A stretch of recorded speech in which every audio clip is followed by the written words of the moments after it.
Kakatapos lang ipapagawa ng doktor ang cosmetic surgery para sa dalaga, pero biglang bumalik ang tatlong binatang puro dugo ang katawan. At biglang sumugod sa silid na nagpapatingin ng pasyente. Pagkabihis niya, bumaba ang doktor mula sa operating table at tumitig. Isang tingin lang, kita agad ang mga sugat ng mga binatang iyon. Hindi iyan simple.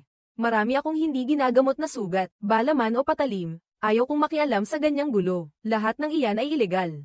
Siya ay doktor na palihim lang. Uminit agad ang ulo ng babaeng maitim ang balat at nagsalita. Sa totoo lang, matagal ng palihim ang klinikang ito kung makakita ka ng patay at hindi mo tutulungan, tatawagin ka ng pulis. Lumabas ka na lang at maghintay. Doktor, may talento ka rin pala kahit wala pang 2 oras. Matagumpay nang naisalba ang pasyente at hindi pa pinalampas ang pagkakataon. Nahimurin pa ang katawan ng dalaga. Kahit anong dami, sabi niya, walang nakakakita. Lumipat na lang kayo sa ibang lugar, ayos, na ako sa katawan niyang ito. Salamat, wala na akong kailangan pang gamot, ibang usapan na iyan. Agad humingi ang doktor ng bayad na $1,500, cash lang ang tinatanggap. Pero ang dalaga, na nakaranas na ng gabing parang impyerno, talaga namang wasak na wasak, at ni isang sentimo ay wala siyang maibibigay. Siya ay isang karaniwang dalaga na papasok na sa kolehiyo. Alam na alam niya. Ang hirap ng mga magulang sa pagpapalaki ng pamilya at karaniwan, ay si Zani ang gumagabay at tumutulong sa pamilya. Si Ana ay mahusay sa rehiyon ng Southern Florida, at gustong-gusto siya ng mga turista. Pero matapos niyang magmaneho ng bangka papunta sa lugar na itinalaga sa kanya, biglang naghagi si Ana ng isang manok sa ilog at sinabi niyang kaya niyang akitin ang mga buwayang may maikling nguso hanggang sa tunog na gumagalaw sa tubig ng 4 na beses na mas mabilis kaysa sa hangin. Inihagis ang karne at pinaputok ang busina. Pero ang eksenang mahirap tingnan sa isip, hindi talaga lumitaw. Sa halip, lalo lang nitong inani ang reklamo ng mga turista. Gayunman, habang binibilang ni Ana ang pera, mukha siyang hindi naiinteresado. Ang pangunahing punto ng palabas na ito ay kumita pa ng konting tip mula sa mga turista. Hindi na rin masyadong sinisita si Johnny. Sinabihan lang niya si Ana na hugasan ng mabuti ang bangka, at tama, ang naging tingin niya kay Ana. Talagang seryoso siya sa plano ng pag-aaral ng anak niya, pero tumutol si Ana, at ayaw talaga niyang magkolehiyo. Ang gusto lang niya ay kasama ang ama niyang si John sa negosyo ng mga bawal na kalakal. Si John, sa labas ay parang karaniwang tour guide lang, pero palihim, na siyang nagtrabaho na para sa isang sindikato ng krimen sa loob ng maraming taon. 25 taon na ring nadadawat ang anak niya sa mga transaksyong kulay abo na ito, kaya naman na-curious si Ana, at na-excite, pero si John naman. At pati ang asawa niya, umaasa ring makaalis ang anak sa ganitong alagaan ng demonyong lugar na ito. Pagkatapos ng kolehiyo, mamuhay ng payapa at saka lumipad ng mataas. Hindi matiis ni Zani ang pagkalamang-lamang ng anak niyang si Ana, kaya sa huli, napapayag din siya at pumayag lang. Natumulong muna siya ng kaunti bago pumasok sa paaralan kinabukasan. Kinaumagahan, ginaising ni John ang anak at sinabihang maghanda na, bago umalis. Isinuot ni Zani kay Ana ang isang kwintas na yari sa mga buto, at mula noon ay nawala ang sama ng loob ng mag-ina. Isang tourist boat ang naghahatid ng mga pasahero sa pangingisda sa dagat.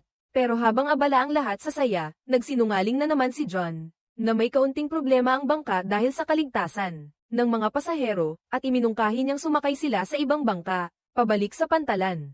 Pero pagkalayo ng mga turista, hindi nagtagal, ay biglang umahan sa dagat ang mga sako-sakong kargamento ng droga, at agad itong ipinapaanod ni John para hati-hatiin at iimpake.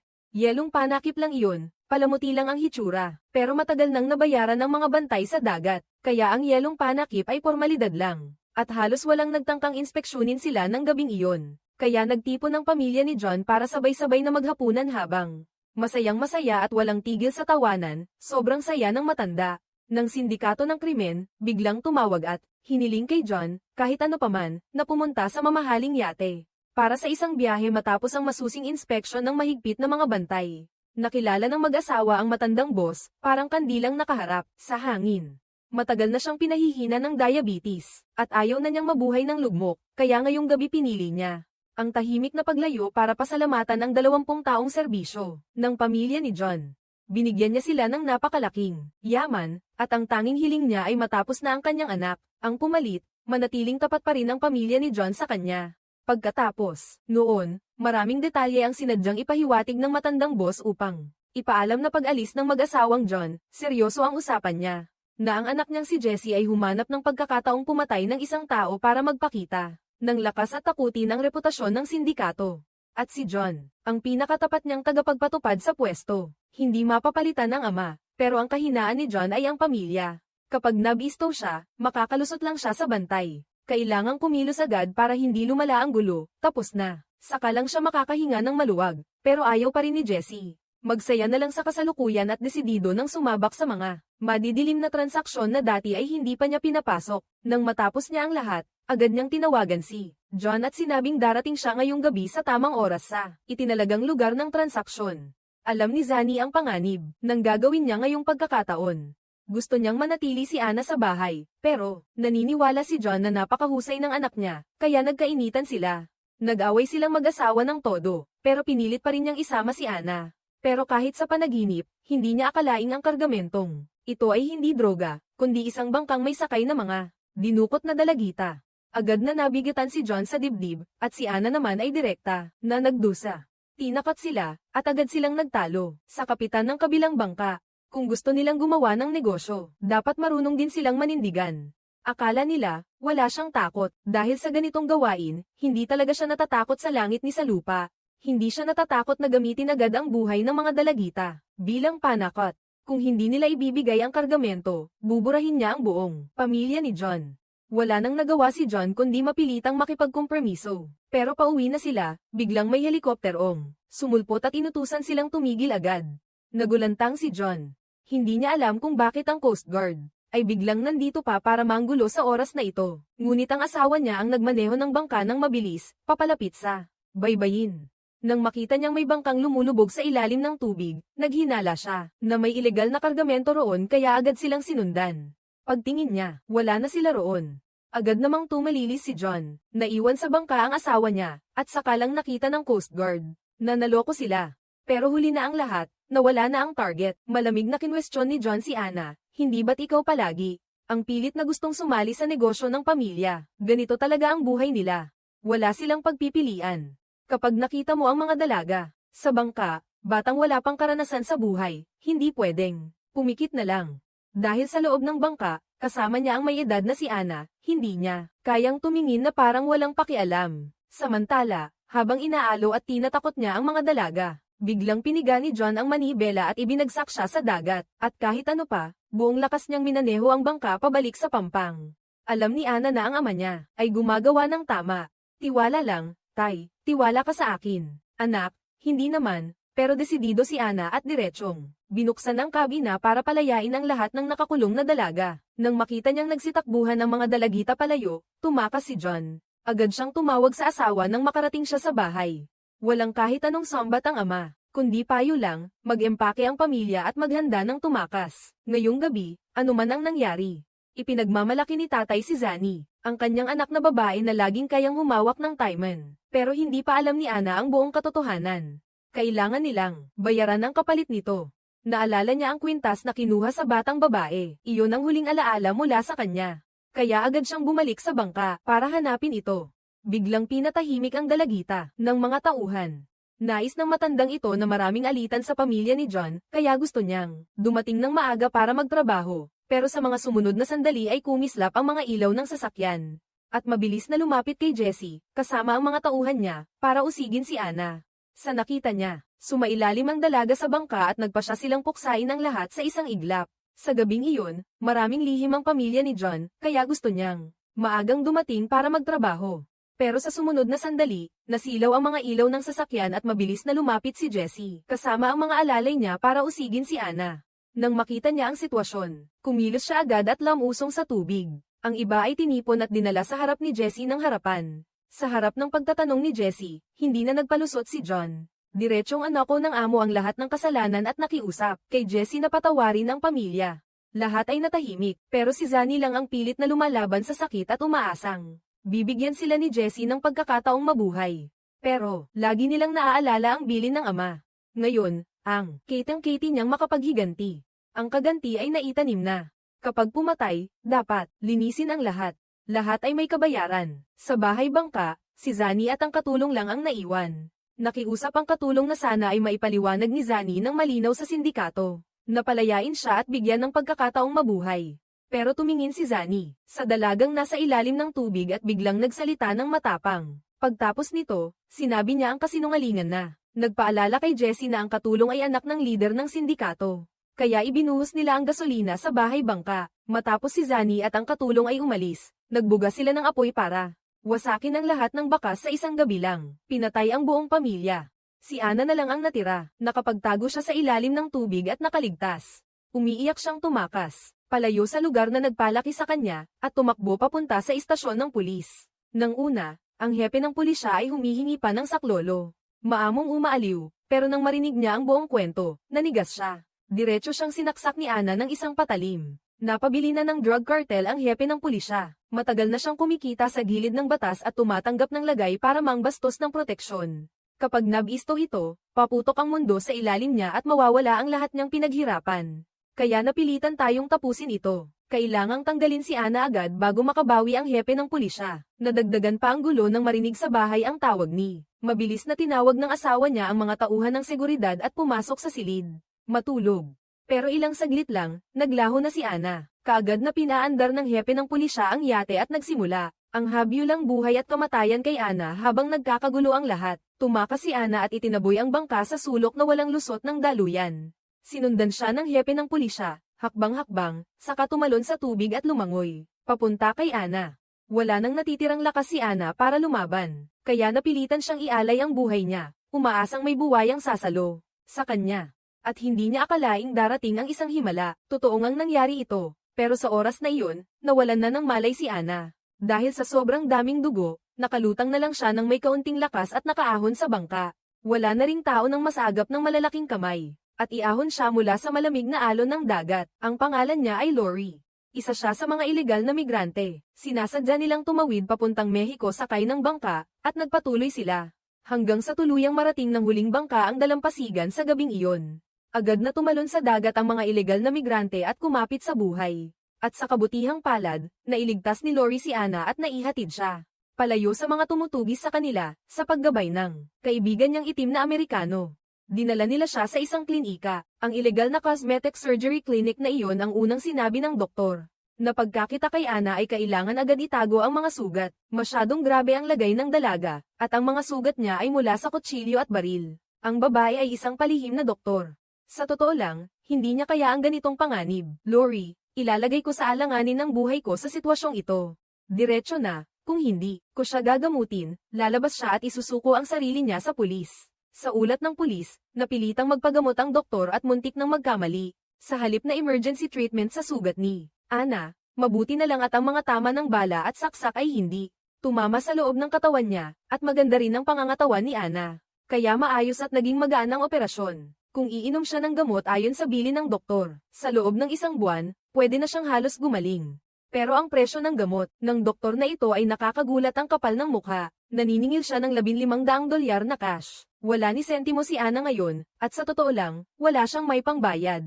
Sa halip na magbayad, maaaring magtrabaho siya bilang katulong para mabayaran ang utang. Pero hindi rin papasok ang doktor sa patibong.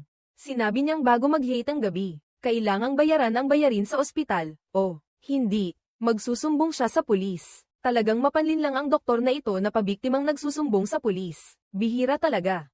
Sa pagtawid ni Lori, salat na salat siya. Para makalakam ng sapat na pera para mailigtas si Ana, naglakas loob lang. Na bumalik sina Lori at ang kaibigan niyang itim sa dating bahay. Dati itong binahan ng dugo, pero nang makita niya, sunog na ang boathouse, at ang masasayang alaala. Noon ay biglang bumalik sa isip niya sa isang kisap mata. Ang presyo ng paglaki at pagtanda ay nakakatakot na mabigat. Buti na lang at ang vilya sa tabing dagat ay hindi tinupok ng apoy. Dumaan siya sa mga palumpong para tiyaking. Sa loob ng pansamantalang vilya ay wala munang pulis. Agad siyang umakyat sa bintana at palihim na pumasok muli sa pamilyar na bahay ni Ana. Wala siyang oras para malunod sa sakit at lungkot.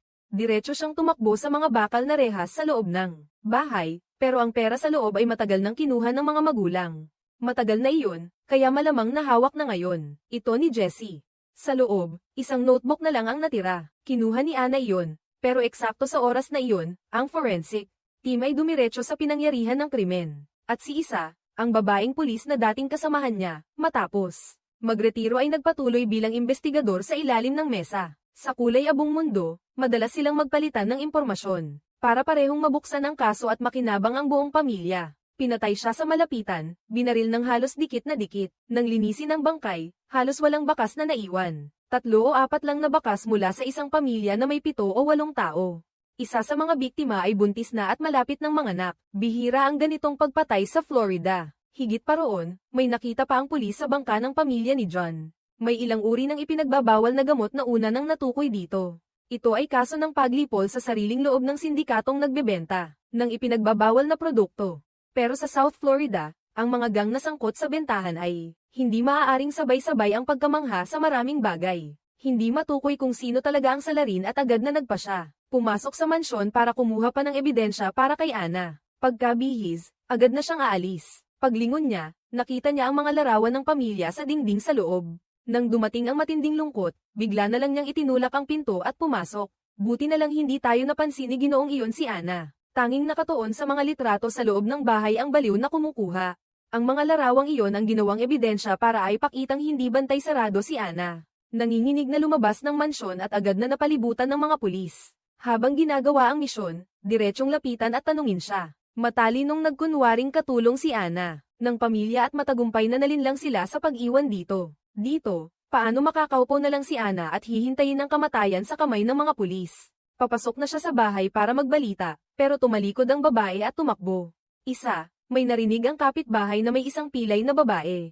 Palaging nagtatrabaho sa bahay ni John, kaya ang babae. Iyon siguradong siya nga, pero biglang naawa siya at napagtantong hindi pala ganoon kadali, kaya naghintay siya pagkatapos. Malinis na ang pinangyarihan, magsasagawa pa ng masusing investigasyon. Bumalik ng maayos ang kasambahay ni Ana sa kotse at nakita ang ipon niyang pera, at totoo ngang hindi kaunti iyon, sa kabuuan. Mahigit $1,800 ang hinati niya. Kay Lori at sa lalaking itim, tig-100 ang bawat isa. Bilang pasasalamat, sapat pa ang natirang pera, para bayaran ang singil sa pag-ampan ng matandang doktor. Sanay na si Lori sa hirap na buhay. Sa unang pagkakataon, nang makita niya ang $100 na papel, napasaya siya ng husto na halos hindi na maisara ang bibig.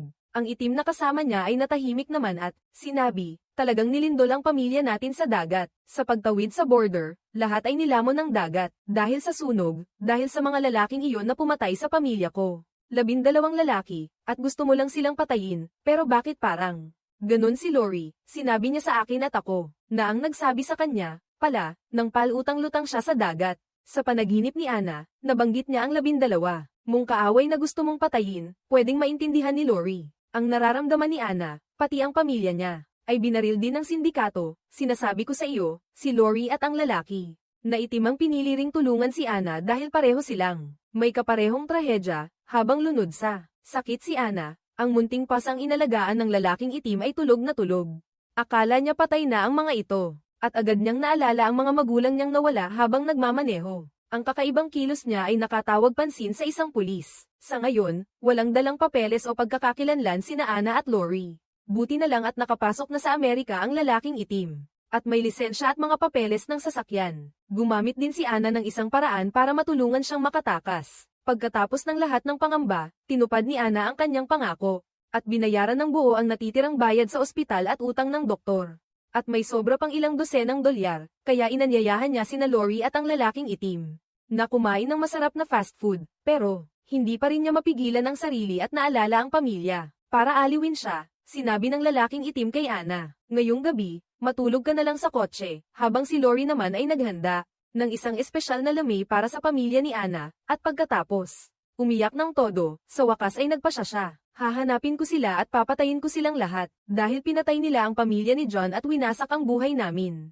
Ang ruta ng pagpuslit ng kontrabando sa dagat ay tuluyang bumagsak, kaya napilitan si Jessie na gumamit ng mas delikadong paraan sa paghatid ng kargamento, pero ang mga babae na pinalaya ni Ana, noon pa ay nakatakas na, at dahil doon, ay labis na nagalit ang mga namamahala sa pagbabantay nang malaman nila, na ang bagay na ito ay natuklasan ni Boris, ang pinuno ng catch. Na agad niyang buburahin ang susunod na kargamento, na papunta na at darating sa loob ng ilang araw. Pero batid ni Katch ang panganib ni Boris, at alam niyang maaari siyang burahin anumang oras, kaya agad inatasan niya ang pinaka-pinagkakatiwalaang asasin, si Mateo, at iniutos. Nabantayan ang mga galaw ng kaaway 24 sa 24, talagang para mabantayan sila sa lahat ng oras at kapag Kinailangan ay siya ring tatapos kay Jessie, at ipinasa sa kanyang kapatid ang pamamahala sa mga madidilim na gawain ng ama, habang ang panganay na babae, na si Laura ang puting guwantes ng organisasyon sa ibaba, ay may malawak na kumpanya ng real estate, at siya rin ang bahala sa paglinis ng perang galing sa ilegal na negosyo.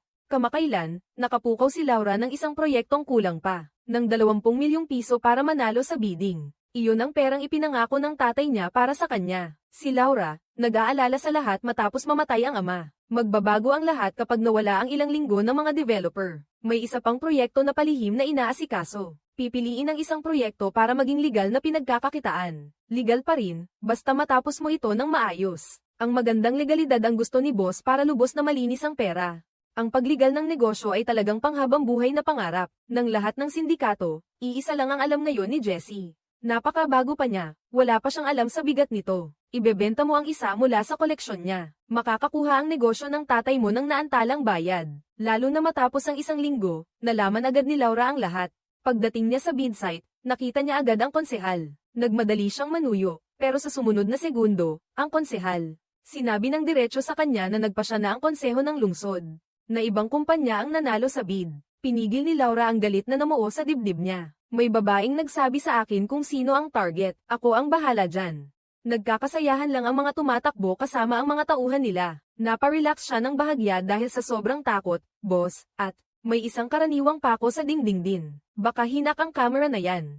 Mateo, sabi ko, dapa, kumalma ka, pero hindi talaga nakikinig ang kabilang panig. Bingi ka ba? Kanino ka nagte-text ngayon? Ang lasing na yan, wasak na wasak ang loob ni Catch. Nawala na sa kontrol.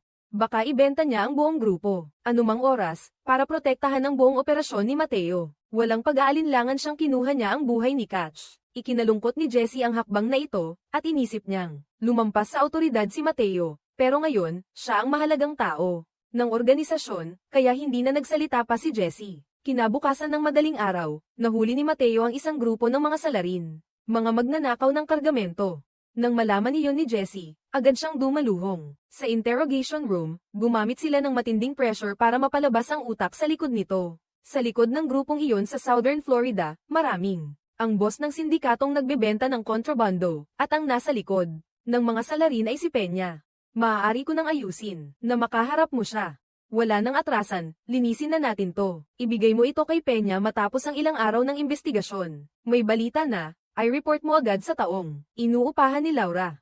Ang pamilya ni John ay hindi lang nagdadala ng kontrabando, kundi pati sangkot sa sindikato ng trafficking ng tao. Pero sa ngayon, hindi pa natin alam kung kanino siya nagtatrabaho. Bukod pa roon, ang anak ni John na si Anna ay may kakayahan pang buhay pa.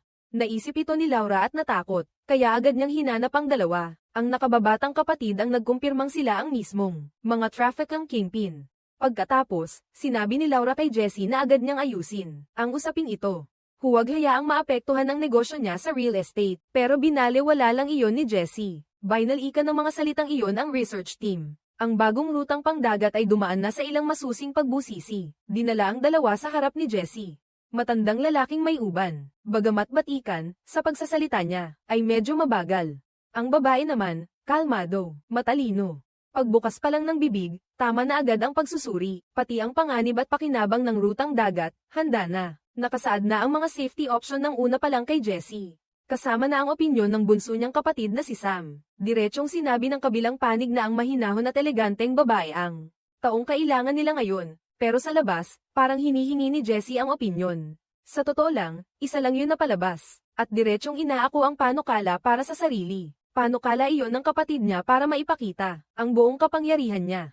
Pinapahalagahan ko yan. Sa panahon mo, Ms.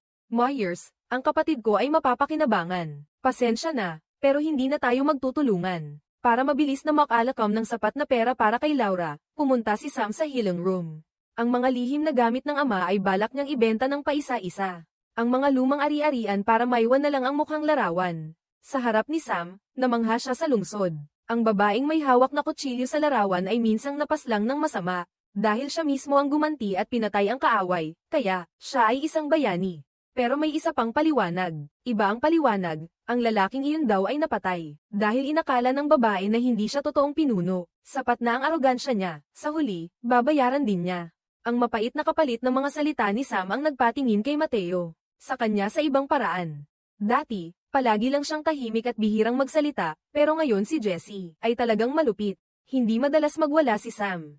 Ngayon, halatang nagdedesisyon na siya, na lumabas si Jessie. Malinaw na si Ana ay binugbog dahil sa kanyang pagiging maprinsipyo. Sa gising ng bangungot, napagtanto niya na kung itutuloy pa ito, baka wala na siyang makain at tuluyan pang malaglag. Sa tulong ng tita niya, nakapasok si Lori. Nagbago ang kapalaran niya dahil sa rekomendasyon mo. Isang itim na babae na nakahanap ng bagong trabaho, kahit pa isa lang. Trabahador lang sa maliit na hotel, pero ang sahod, sapat para mabuhay siya. Pero nang bumalik si Ana, nang makaharap niya ulit si Mateo, ang lalaking bumaril at pumatay kay Sandy. Agad niya itong hinabol, pero ang nangyari, siya. Napagkamalan si Lori, agad siyang kumilos. Si Ana naman, nilabasok ang mga kwarto, hinahanap ang tablet ng customer para hiramin iyon at makipag-ugnayan. Sa tita niya, masayang natuklasan niya na. Nagtatrabaho ang tita niya sa isang club, at bigla siyang inutusan maglinis ng kwarto. Pero si Ana kanina lang.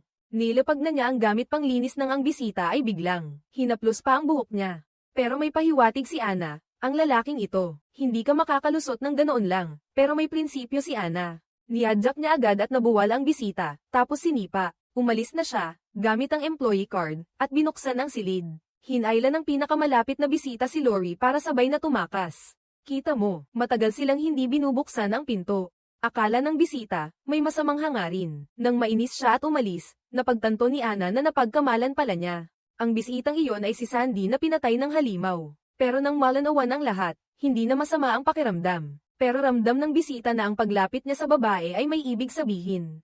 Parang may lihim na intensyon. Kaya doon nagsimula ang nakakatindig balahibong hindi pagkakaintindihan. Kagagaling lang, ayaw siyang palampasin ng bisita. Lumingon si Ana at agad nagreklamo sa manager. Pero ang manager ng hotel pa ang sumagot pabalik, sinabihan si Ana na magpakatino. Kaya sina Ana at Lori, ordinaryong tauhan lang, mga empleyadong kontraktual sa laylayan ng lipunan.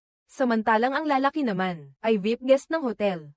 Sino ba ang mas mahalaga? Sa isang tingin lang, malinaw na ganoon pa rin, araw. Sa unang araw ng trabaho nilang dalawa, malinaw na hindi, siya gumawa ng mali, pero ako pa ang sinibak agad sa pinangyarihan. Pinayuhan ni Lori si Ana na kilalanin ang tunay na pwesto niya. Hindi na siya ang inosenteng dalagang. Lumaki siyang walang alinlangan sa isang gitnang uri na pamilya. Akala mo hindi ko alam, ang ginawa mo. Sabihin mo sa akin, hindi mo alam na may mga kahihinatnan. Para sa mga tulad natin.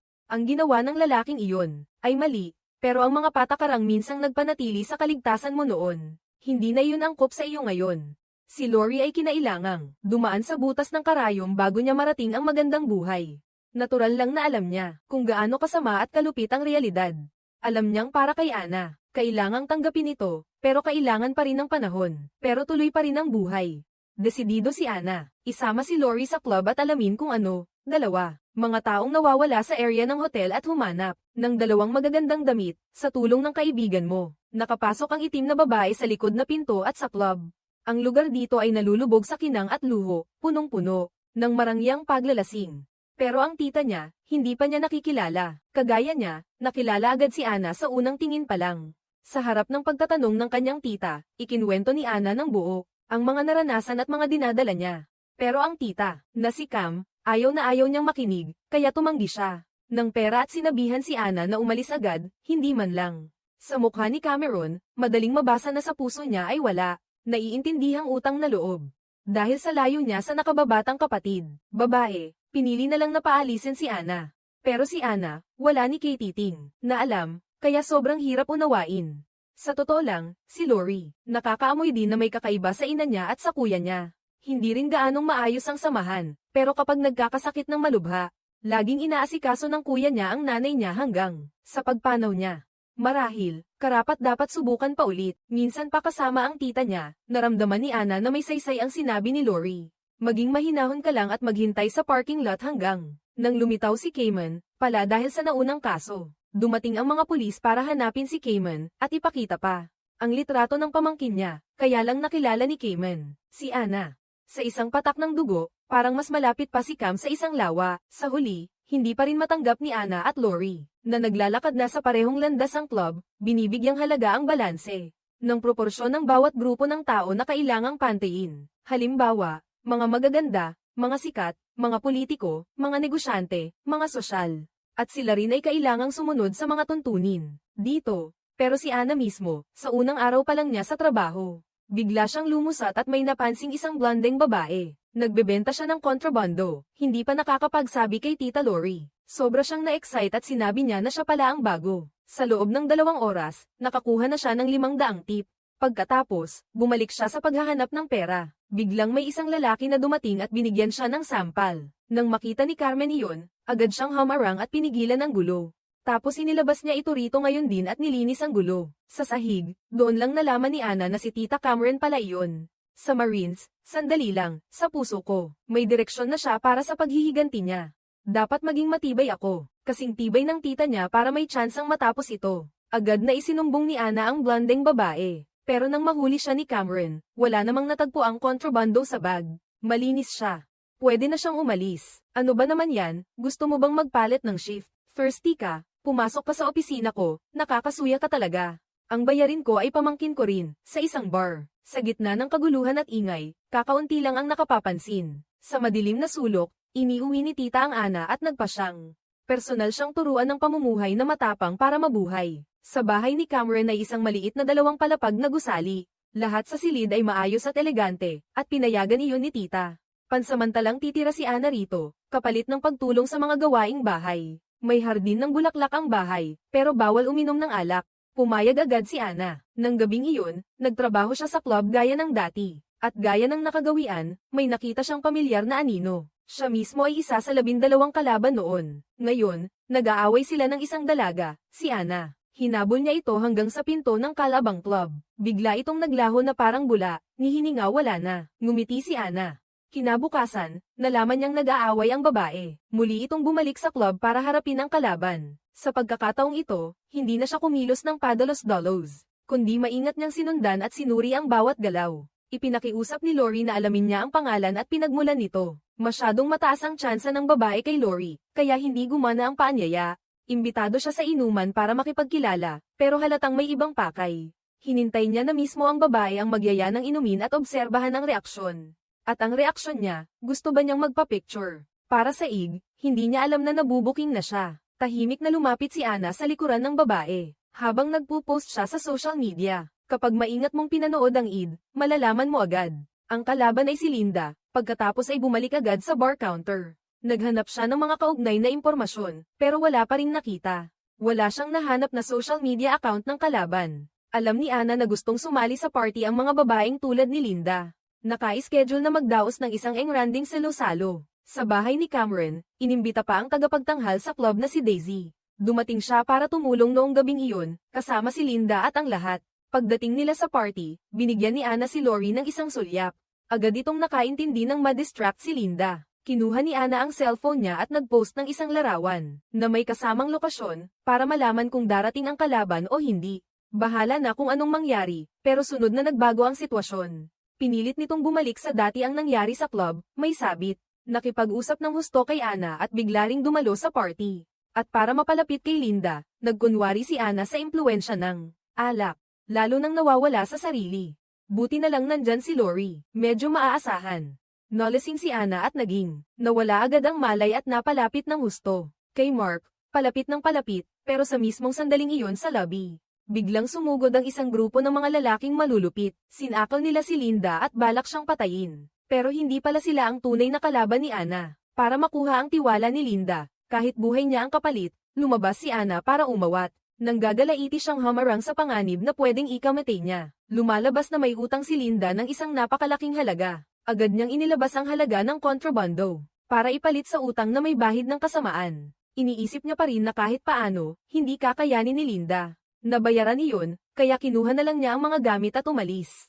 Para maibsan ang lungkot, ang bahay niya, ang pera niya, lahat na ito, ay mahalaga, pero nang umalis siya, hindi pa rin makapaniwala ang may utang. Lalong nagngit-ngit ang loob niya.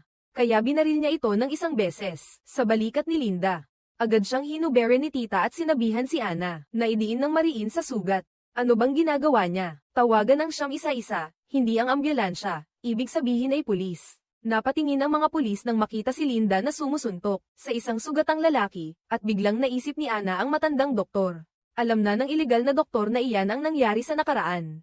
Hindi rin ikinagulat ng doktor ang nangyari kay Linda noon. Matapos ang napag-usapang bayad sa ospital ng mas maaga. Sabi nila, si Anna, Mark, at Lori ang mga nalasan. Pumunta ka at bantayan mo ang matinupang itim na lalaki. Habang naghihintay sa pinto ni Anna, maingat na binalikan ng alaala. Ang mga nangyari kay Linda ay puro patibong lang. Puro dugo at hiwa ang katawan niya, kailangan lang niyang makatawid sa pagkakataong ito. Baka pwede na niyang ilabas ang totoong pagkatao ng kaaway niya. Salamat sa langit, nakaligtas si Linda at walang malubhang nangyari. Agad siyang dinala ni Anna sa bahay para magpahinga ng kalahating araw. Nang magising si Linda, bakit niya ginawa ang lahat ng iyon? At ni hindi pa nga niya ako kilala. Nasa gulo ka, at ayokong talaga. Nakikita kitang sugatan. Kung kailangan mo ng anuman, sabihin mo lang. Kahit ano, tawagan mo lang ako. Ako na, sabi agad ni Anna habang tinatanong ang pangalan at pagkatao niya. Ang kaaway ni Linda ay nagsiwalat na ang pangalan niya ay Joan Acuna. Siya ang nakatataas sa lalaking mayabang, pero pinayuhan pa rin niya. Ana, huwag mong galawin si Joan.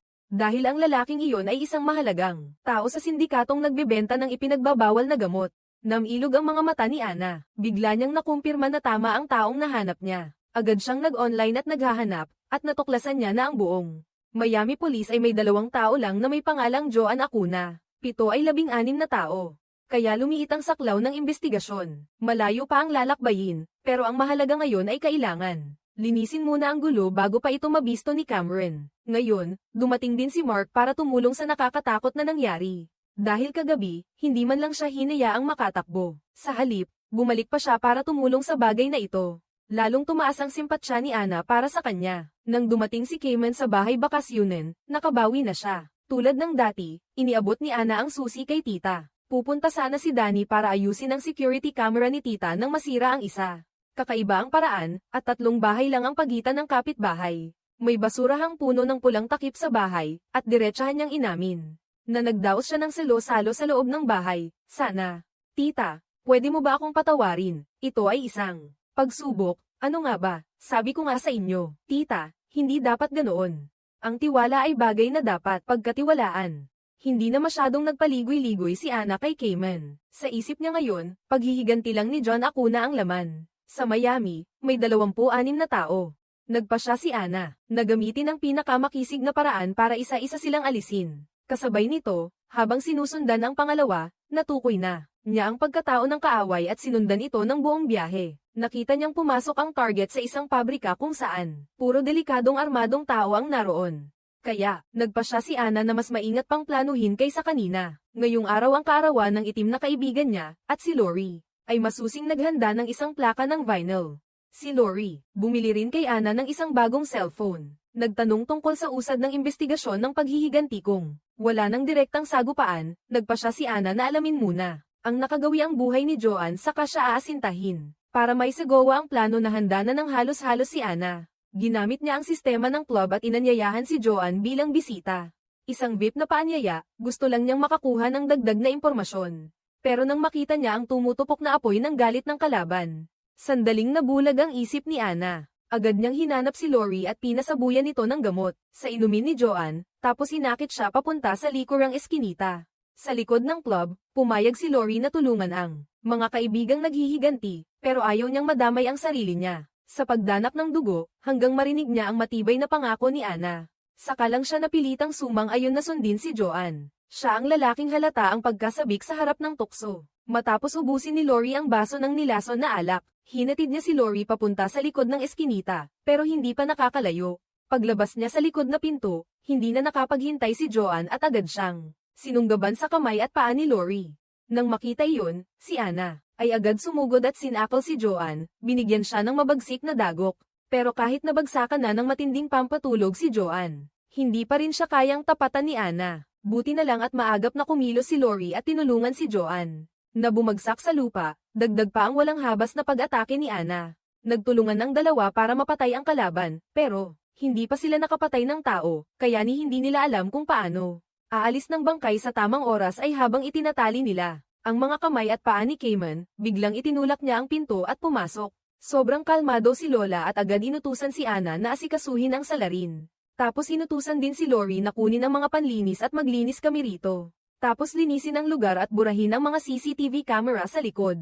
Serye ng mga galaw ni Cayman na siyang ebidensya ng pagpatay. Ganap nang nabura ang lahat ng bakas ni Ana at Lori. Sa gabing madilim at maangin, bumaba si Cayman sa expressway. Dumating sa lok ng Mexico kasama si Ana at itinapon ang bangkay sa dagat. Sa agos ng dagat dito, hihilahin at palulutangin ang bangkay. Sa bukas na karagatan, sakalang nagkaoras si Cayman. Para tanungin si Ana kung bakit niya pinatay si Joanne, nagsalita siya ng diretsahan. Bakit hindi, Lori, bakit hindi ganun, at bakit mo pa ginawa yun? Dahil pinatay ng lalaking yun ang pamilya mo, Cayman. Pagkalma niya, agad niyang binalaan ang pamangkin niya. Iniisip ng taong yun na patay na si Ana. Kapag nalaman nila, unti-unti nilang mawawala ang mga tao ko at hahanapin ka nila. Hanggang sa pinakadulo, hahanapin nila si Ana, pero wala siyang kakayahang humarap sa kanila. Pero si Ana naman, matigas ang loob niyang maghiganti hanggang sa huli, at baka, mamatay kayong lahat, at nabura na ang buong pamilya mo. Kaya ito ang bayad mo sa ginawa mo matapos. Nang malaman niyang iniligtas ni Ana ang mga dinukot na babae.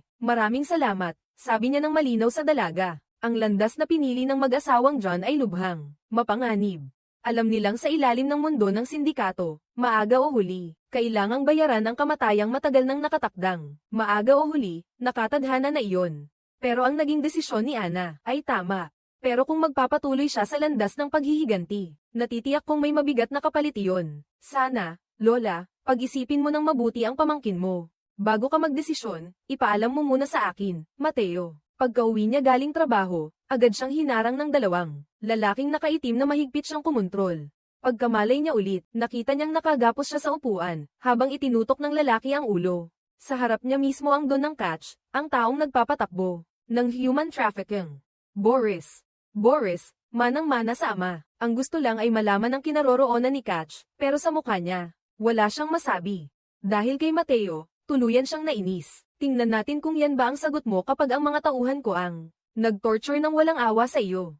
Hindi ka rin. Ang bantay ay nakaupo lang at maingat na lumalapit, pero si Mateo, sa isang iglap, nabasa niya ang larong paligoy-ligoy na ito batay. Sa ingay para matukoy ang eksaktong pwesto ng target, kasunod ang putok ng baril, saka agad naganap ang bakbakan. Sabay ang mga tauhan, pero makalipas ang ilang segundo, si Boris biglang pumalakpak at sinabing isa lang itong pagsubok. Malaki ang pagpapahalaga namin sa mga mahuhusay na tauhan. Kinikilala ang husay ni Mateo at agad inilahad ang kamay, para tanggapin siya. Alam din namin na may sariling tapang ang mataas na opisyal, kaya bukas ang loob namin na bigyan si Mateo ng panahon. Nag-isip si Mateo. Balak sana niyang itapon na lang ang card, pero, nang maalala niya ang kabaliwan ng bagong amo, naging pabor sa kanya ang pag-iwan ng card at pat-oban ng bidding ni. Si Laura ay paulit-ulit na nabibigo at parang walang pag-asa. Ang mga taktikang, kadalasang sobrang bagal ang takbo, kaya pinayagan na lang niya si Sam na gawin ito. At mahigpit din na huwag sabihin kay Jessie, dahil sobrang, hindi niya napigilan ang damdamin niya nang, kailangan lang matapos ito ngayong araw, tawagan mo si Mateo. Sa parking lot, nakuha na nila ang market manager ng buong buo. Diretso niyang hinarap ang issue at sinabi sa kanya na ipasa ang bid package ni Laura, sa ilalim ng matinding banta sa buhay. Mabilis kumilos ang merkado at agad tinanggap ang kasunduan. Nilinaw niyang hindi siya ang hadlang kay Laura. Balak sana ni Sam na linisin ang mastermind sa likod, pero, makalipas ang ilang segundo, dalawang itim na kotse, isa sa harap at isa sa likod, ang dumating. Kaya dalhin ninyo sila rito. Magdala kayo ng baril. Bisita sa hotel ang dalawang, at papasukin sa restaurant kung saan ang don ng mga taong ito mismo. Si Boris. Inimbitahan na niya si Jessie rito noon pa, para pag-usapan ang malaking deal ng human trafficking ni Boris. Malupit siyang magtrabaho, pero laging handang para sa mga nagkamali ng isang pagkakataon. Tungkol sa mga babaeng iyon, na pinakawalan noon, pwedeng may bahid na kainahinala. Ngayon, ang kita ni Jessie mula sa bentahan, ay kailangang ipasa ang kalahati. Ang araw ng bayad ay pansamantalang itinakda. Sa ikatlong linggo, nagalit agad si Jessie at kinaladkad.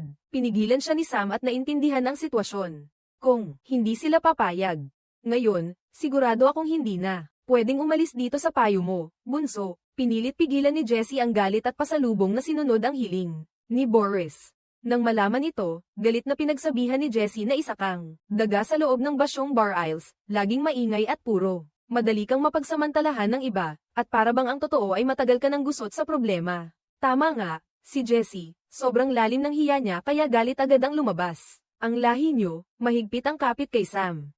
Babala lang yan sa susunod. Ngayon, kailangan mong matutong manahimik. Si Mateo, nasa gilid lang, nakamasid. Pag nakikita ko ito, nawawalan ako ng pag-asa sa kinabukasan. Sa buong grupo nyo, mag-isa lang akong naghanap kay Sam at naglabas ng totoo. Ang pinakatapat na nasa puso ni Sam ay nakasalalay sa iisang layunin. Tumutulong siya kay Jessie, pero si Jessie pa rin ay malupit at mayabang. Kaya nagduda siya sa katapatan ng kanyang kapatid at sa inyo. Ang kapatid mo at ang nanay mo ang bigat na mas bagay mong akuin.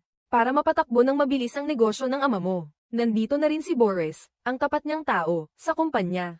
Kay Jessie para maningil, may dala pa itong balita. Noon, ang sindikatong iyon ang nagbebenta ng mga armas sa kanya. Masyadong mababa ang performance kaya tuluyan siyang pinalitan. Bueno, Boris, sana si Jessie na ang magpatakbo ng maayos. 50%, kailangan maghanda ng maaga bago pa mangyari iyon. Kapag tuloy-tuloy tayong magche-check anumang oras para silipin ang bilang at mga yaman namin, titingnan kung kaya namin sagutin ang pagkakataon mo. Sayang ang usapan. Pinapaalala ni Sam sa kanyang kuya, hindi ba? May tao sa loob ng Domestic Security Bureau. Kapag nahuli sa kasong pagbibenta ng armas, mas lalo lang magiging komplikado.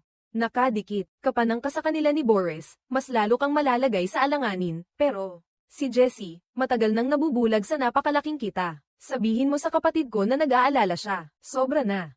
Tama si Sam. Sasabihin ng ama mo, na ang opinyon mo ay basura lang, Elias. Walang silbi ang iSports mo. Wala ka pang kinita sa kahit anong kaso. Alam ko kung paano bawasan ang panganib. Kitang-kita, determinado na si Jessie. Sa totoo lang, hindi niya pinapakinggan ang payo ng kapatid niya. Umalis na ang tao. Matagal nag-isip si Anna, at sa huli, nagpa siya pa rin siyang ipaghiganti ang pamilya. Alam ni Cayman ang nangyari, bigyan mo siya ng mahabang bakasyon. Kahit anong sabihin ni Anna, hindi na mababago ang desisyon niya pagkatapos noon. Nang makauwi si Cayman, nakita niya ang mga liham na ipinadala ng kapatid niya sa kanya. Sa mga nakaraang taon, hindi niya namalayang napaluha siya nang makitang si Cayman pala iyon. Siya ang tunay na asawa ni John noon. Si John, ay isa lang dating mangingisda na karaniwan lang. Pagkatapos silang ikasal, si Cayman ang nagpalaki sa 2 anak na lalaki sa payapang buhay. Tahimik noon, pero habang lumalaki ang mga bata, lahat ng kailangan ay pera. Kaya napilitan si John, na unang makipagsabayan sa mga mapanganib na gawain at paglipat ng kargamento sa gray na mundo. Nang malaman ni Boss Carmen ang lahat, agad niyang pinapunta si John. Umalis siya agad. Alam niyang ang mga taong, katulad sa trabahong ito ay hindi nauuwi sa maganda, John. Wala nang ibang paraan. Sumunod ka na lang sa asawa mo isang araw. Habang abala si Zani, dumating siya sa bahay ng ate niya. Sa alaala ni John, naalala niya nang hindi sinasadya ang dati niyang paglipat ng mga bawal na kargamento. Matapos alamin ang napakalaking tubo, biglang naisip ni Zani na sumali. Kahit nangako na si John sa asawa niya na hindi siya sasawsaw. Sa sindikatong madilim, nagpatuloy pa rin siya sa paglipat ng kargamento. Bawal iyon. Minsan lang, sapat na ang naipong pera para buhayin ang pamilya. 3 buwan, at hindi niya matanggihan ang kita. Sa ganitong kalakihan, nadamay pa ang bayaw niyang babae sa pagtakbo. Noong una, maayos ang lahat at maganda ang resulta. Sa pag-uwi, hinarap sila ng sindikatong nag-aayos ng bayad. Sa harap ng mga itim na dulo ng baril, nagpakita si Zani, nang sobrang kalmado. Habang hindi pa napapansin ng kalaban, bigla siyang umata. Pagkatapos nilang dalawa ang pumatay at maglaho ng walang bakas, agad siyang umalis sa lugar na iyon. John, humihingi ng tawad kay Zani si John, bigla naman siyang hinawakan sa kamay. Sa sandaling iyon, pareho silang nagkatitigan, at sa puso nilang dalawa ay umusbong ang isang kakaibang damdamin. Sa huli, humantong ito, sa lampas sa hangganan. Pagkahimasmez, si Zani ay hindi na kayang humarap sa ate niya. Nagpa siyang tahimik na umalis. Si Cayman, walang kaalam-alam, pinili pa ring manatili siya. Sinabi niyang manatili muna ang kapatid niya ng mas matagal habang naghahanap ng trabaho. Umalis ka na, Zani. Talagang hindi na siya makakatakas pa. Pansamantala siyang nagpaiwan sa 2 buwan. Mabilis lumipas ang panahon, at sa panahong iyon si Zani ay palaging iniiwasan si John. Pero isang araw, siya ulit ang biglang humiling na tulungan ng kanyang asawa. Bilis, ulit-ulitin mo pa. Maaari mo naman itong tanggihan. Sa mismong oras na ito, isinasama ko kayong dalawa sa plano. Tapos na ang lahat, at hindi na mapigilan ni Zani na malaman ito. Ito ang bangungot ng karma at kapalaran. Pagkatapos nitong tapusin, ang kabanatang ito ay tuluyang lalayo rito, pero hindi. Sino ba ang makaakala na si Zani ay nagdadalang tao na naman? Sabi ni Kaman, may nakahalata na. Lumilitaw ang pagbabago ni ate sa harap ng sitwasyon. Dahil sa hirap na dinanas ni ate Zani, napilitan siyang Sa totoo lang, gusto rin niyang manatili sa tabi ni John. Ayaw lang niyang masaktan si ate. Nagkaalitan kami ng husto, at sa huli, nagkanya-kanya rin kami. Sa inis ni Kamen, hindi na niya kayang harapin si John. Wala na rin, kusa nang umatras si Ginang. Cam, pinalit ang kapalaran niya sa kapatid niya para maidala ni John si Zani.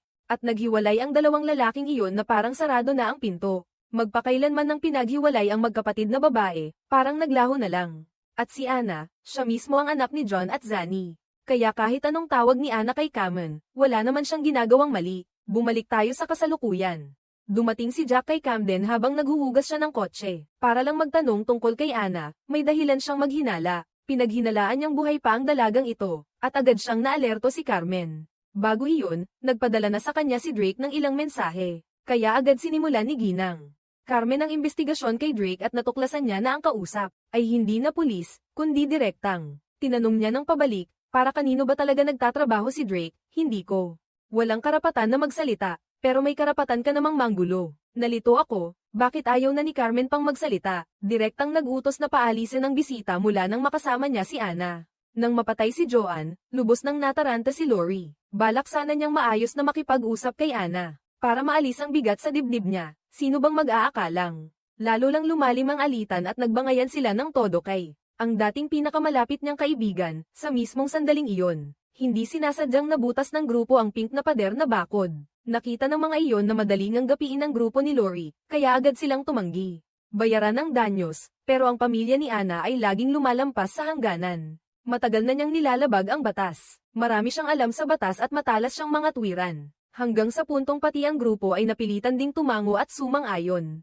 Paano ba naman, $600 ang singil sa pagkukumpuni, pero si Lori, hindi man lang nagpasalamat kay Anna at tahimik pa siyang iniwan ni Anna. Hiningi niya ang mahabang leave para siya na mismo ang magtaguyod sa sarili.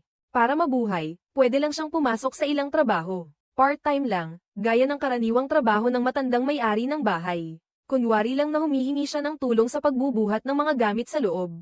Habang hindi nakapapansin ang dalaga, agad siyang gumamit ng pamalo. Nang mawalan ng malay si Anna, pagbangon niya ay natuklasan niyang nasa silong siya at matagal nang nakamasid sa kanya ang matandang babae. Gamit ang pagkatao ng iba para humarap sa tanong ng matandang babae, napilitan si Anna na isa-isang aminin ang lahat.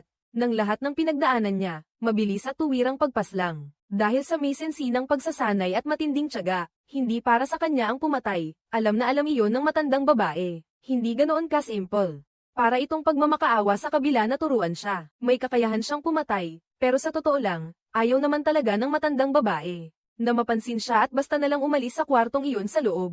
Sa sobrang kagipitan, si Anna na lang ang may natitirang paraan. Dahan-dahan siyang gumalaw palapit sa isang gilid at ipinasok ang mga kamay sa tali. Ipinasa niya ang kanyang paa sa siwang ng tali at inabot ang kanyang mga kamay. Mahigpit niya iyong hinawakan, ginawang sandigan para makapuwersa. 23 segundo lang pala, isa lang pala itong pagsubok. Pagkatapos magdesisyong tulungan si Anna, ang matandang babae, ay nagpasok ng kakilala para imbestigahan ang sindikato ng krimen. Nilista niya ang maraming pangalan ng kriminal mula sa grupo ni Jessie. Malapit kay Joanne si Anna, kaya maingat niyang binuklat ang file at biglang nakita na ang kalaban pala ay ang lalaking may balbas.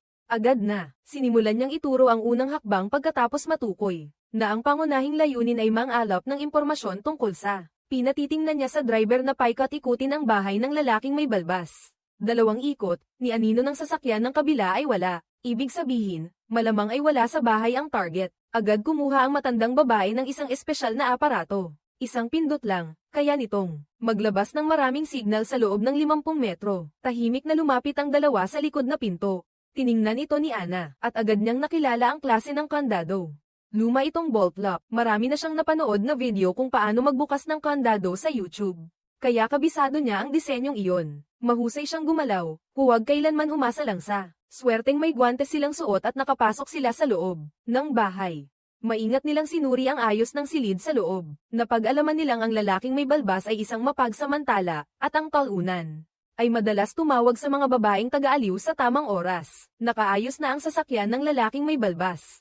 Ang dalawang tao ay napilitang pansamantalang umatras. Sa huli, ang matandang babae, dinala si Anna sa isang lihim na base para ipakilala siya sa maraming gamit na pangpatay ang babaeng ito, at matindi pa ang pagpatay. Pinakamaganda, Pag itinago mo ito na parang aksidente lang, pwede pang mabawasan ang gulo sa pag-asikaso ng bangkay nang hindi nagkakamali. Ang pinakakaraniwang gamit ng isang profesional na verdugo ay ang hindi niya makontrol ang sarili niyang damdamin. Sinabi ng matanda kay Ana na alalahanin ang eksena kung saan pinaslang ang isang mahal sa buhay. At ibinalik siya nito sa mga alaala. Sa tabi ng huling mahal sa buhay, naramdaman ni Ana ang isang masalimuot na emosyon. Para kay Nung, kailangan talaga mong manatiling kalmado bago kumilos. Dito ka mag-focus, kung hindi ka padadaig sa galit, talo ka talaga. Ang sikreto, para matalo siya ay ang sakyan ng kahinaan ng kalaban niya. Balak ni Ana na gamitin ang katauhan bilang alila sa aliwan, habang ang lalaking balbas sarado ay hindi mapapansin. Huhulihin niya ito sa amats, tapos papatayin ng parang aksidente. Ang sabi ng matanda, kapag itinago bilang aksidente ang plano, wala raw malaking problema. Ang pampamanhid na gamot ay kailangan ng ilang oras bago umepekto, sabi niya kay Ana, na maghanap muna ng bagay na giliw. Pero pagdating ni Ana sa tutuluyan niya, napansin niyang kakaiba ang kanyang itim na kasama. May naramdaman siyang hindi maganda. Baka dati pa ay kapaki-pakinabang ito. Agad niyang sinimulang subukan matapos kumalma ang itim na kasama at dinala sina Ana at Lori sa pinangyarihan. Pagdating nila, nakita nilang ang bangkay ng grupo ng trabahador. Marahil dahil sa bayad na $600 kada oras, nagkimkim ang mga trabahador ng matinding galit at malupit na pinatay ang isang munting pusa na nakikipagpalagayan sa kanila, at binugbog pa ang itim na kasama. Palagi raw itinuturing ng itim na kasama ang munting pusa bilang tanging aliw sa buhay. Kaya sa tindi ng galit, nagtagumpay na gumanti ang binata sa kanila ng patayan. Ang kilos ng itim na kasama ay lehitimong depensa sa sarili. Pero kapag nakatagpo ng mga pulis na pera lang ang habol, siguradong hindi siya makakaligtas. Pinilit ni Ana ang sarili na kumalma at mag-isip ng pinakasimpleng paraan. Ang pinaka-epektibo ay itapon ang bangkay sa Loob ng Mexico, pero wala silang bangka ngayon. Biglang naalala ni Ana na sa mismong pinangyarihan ng aksidente kamakailan, ay may nakabyutang espesyal na kagamitan, gamit para magpalabas ng mga alon ng signal. At pinatatag ang semento para maitanim ng malalim ang bangkay sa lupa. Ang pansamantalang problema ay naresolba. Lubos na, nagpasalamat ang itim na kasama kay Ana. Ang pusa ko ay hindi dapat mamatay ng ganoon. At nandyan kayo ni Lori para sa akin, noong kailangan ko kayo. Ganyan ang tunay na barkada, laging magkakatabi sa hirap at ginhawa.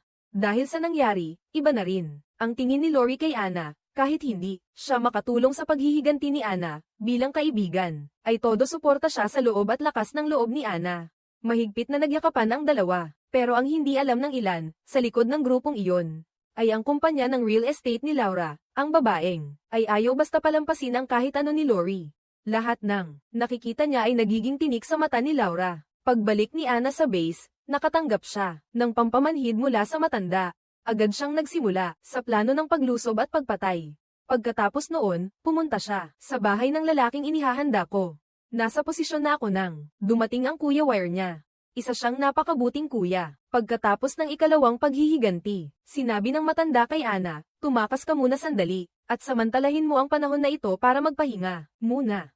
Hindi rin naman napapagod si Ana. Lagi siyang nagsasaliksik ng mga code sa kwadernong iniwan ng mga magulang niya. At sa tamang oras, dumating ang tiyahin ni Lori para tawirin ang nangyari. Noong nakaraan, maganda ang impresyon niya kay Ana nang hindi pa rin makita ng dalaga ang bahay ng tiyahin niya. Ana, huwag ka nang matulog sa kotse. Pwede ka munang tumuloy kay Lori.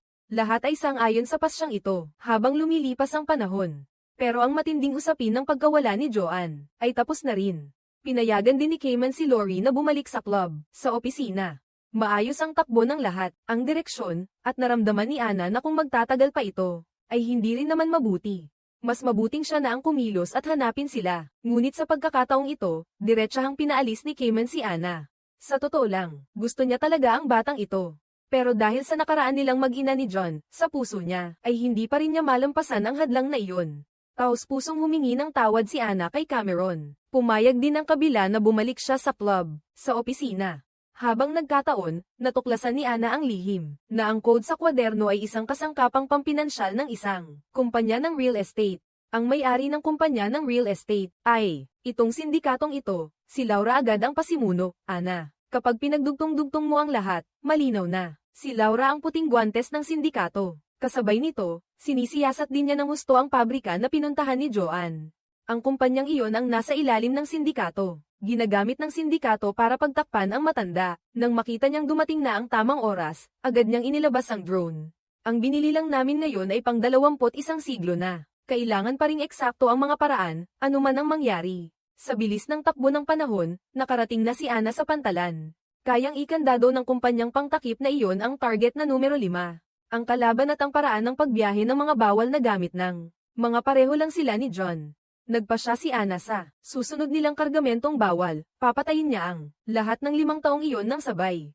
Kahit malaki ang panganib, malaki rin ang pakinabang kung gusto mo lang magpanggap. Ginawa ng eksena ang insidente na parang aksidente, sobrang hirap nga. Dapat ay malaki at normal lang. Napansin ni Ana ang bangkang. Nagdadala ng bawal na kargamento ay lumang bangkang pang-isda na tubo ang estilo. Dahil sobrang dali nitong tag-asan ang tangke ng gasolina, at gusto pang manigarilyo ng mga pasaway na iyon. Nagdesisyon si Ana na gumamit ng drone para maghatid ng pampasabog, para pasabugin ang tangke ng gasolina ng bangka, pagkatapos pag-aralan ng bilis ng hangin at direksyon. Nang makumpirma na ang direksyon ng hangin, agad siyang nagsimulang maghanda.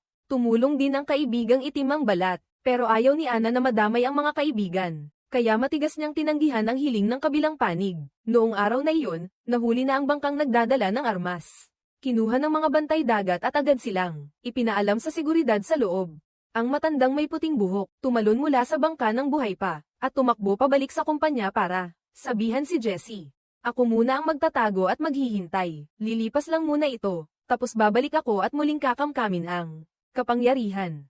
Nang malaman ni Boris, agad siyang tumawag sa matitigas ang loob at nagbanta na mabigat ang parusa kay Jessie.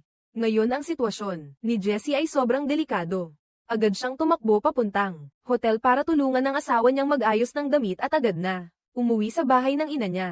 Pero sa sumunod na sandali, 2 taong armado ang biglang sumugod sa silid, walang sabi-sabi, diretso. Nagpaputok ng sapo-sapo. Buti na lang mabilis mag-react si Jessie at naresolba ang pagpatay na iyon. Pero nang bumalik siya, natuklasan niyang ang asawa niya ay tinamaan sa dibdib at namatay mismo sa mga bisig niya. Noon pa man, para nang nawalan ng pag-iisip si Jessie. Ang kulay na bangungot ng asawa niya ang lalo pang nagpa-sukdulan ng karahasan sa kanya. Maging ang sariling kapatid niya, si Mateo, na sumunod sa kanilang ama ng mahigit 20 taon, ay pinaghinalaan niyang ibinente siya. Buti na lang at may natira pang huling bahid ng katinoan si Jessie.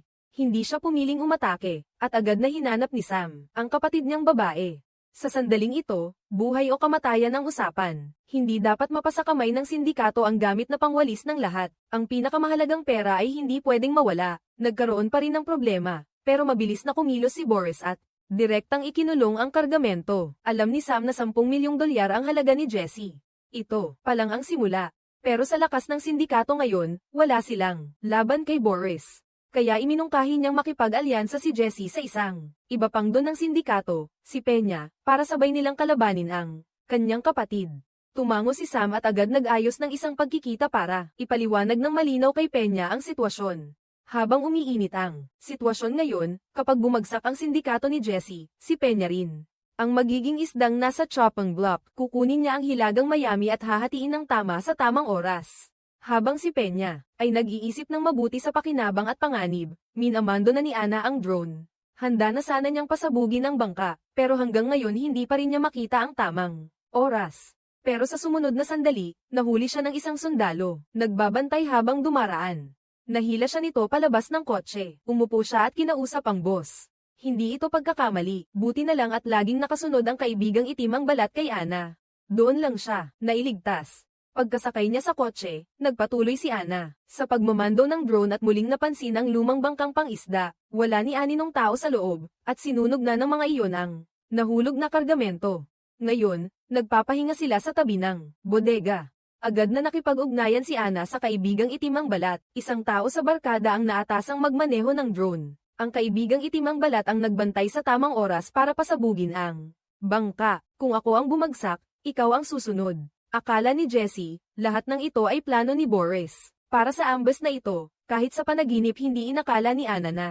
Nang malaman niya ang tungkol sa aksidenteng nangyari sa kanyang ina, biglang nag-iinit ang ulo niya. Dahil sa matagal ng alitan ng 2 boss ng sindikato pagkatapos ng isang insidente. Sa ambas na ito, 5 na lang ang natitirang kaaway. Kinabukasan ng madaling araw, biglang nag-umpisang maghanap ang pulisya. Umabot pa sa bahay ng tita ni Lori kagabi, sa may tawiran ng tulay. Namatay ang malas na taong iyon, at labis na nalungkot ang grupo ni Ana. Magkakasama nilang inasikaso ang lamay para sa yumao. Pero nang suriin niya ang mga gamit, natuklasan ni Ana, hindi pala ganoon kasimple ang nangyari. Sa loob noon, may isang mapa. May pirma ni Laura sa kontrata ng kumpanya sa real estate. Gusto niyang gamitin ang 4 na milyong dolyar para bilhin muling ang lupa at bahay ng tita ni Ana, na inakala niya. Siguradong hindi pumayag ang tita na pumirma sa kontrata. Kaya tinanggal at binura na ang record ni Laura. Totoo nga, ganoon din ang nangyari kay Lori sa pagkakataong ito.